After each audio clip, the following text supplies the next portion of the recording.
بحیرہ میں ضلعی سطح پر بننے والی SOPs مانیٹرنگ کے لیے کمیٹیاں تشکیل دے دی گئی ہیں۔ اسی بارے میں مزید بتائیں گے نوید جاوید۔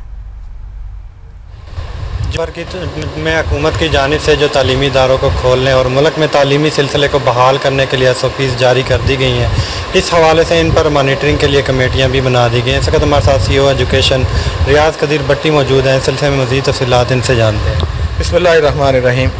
ہم نے اپنے ہیڈ ٹیچرز کو گورنمنٹ کے جو SOPs ہیں وہ بتا دیے تھے اور ان پہ عمل شروع ہو چکا ہے، عمل ہو رہا ہے الحمدللہ۔ سوشل ڈسٹینسنگ کا، ماسک کا مکمل استعمال کیا جا رہا ہے، جیسا کہ آپ دیکھ رہے ہیں ہر کلاس میں سینیٹائزر موجود ہیں، انٹرنس پہ سینیٹائزر موجود ہیں، اور ان چیزوں کی کاؤنٹر چیکنگ کے لیے ہم نے کمیٹیاں بنائی ہیں، جس میں ہمارے ڈپٹی DOs کے ساتھ ان کے تمام EOs شامل ہیں اور ہمارے سینئر ہیڈ ٹیچرز شامل ہیں۔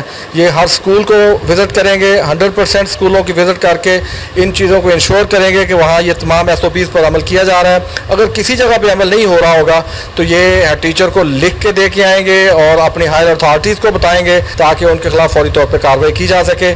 مجھے یقین ہے انشاءاللہ کہ ہمارے ہیڈ ٹیچرز ویجیلنٹ رہیں گے اور مکمل عمل کریں گے SOPs پر۔ جی بالکل، ان کا کہنا تھا ان کمیٹیوں کی ذمہ داری ہوگی کہ تمام سرکاری بہت شکریہ۔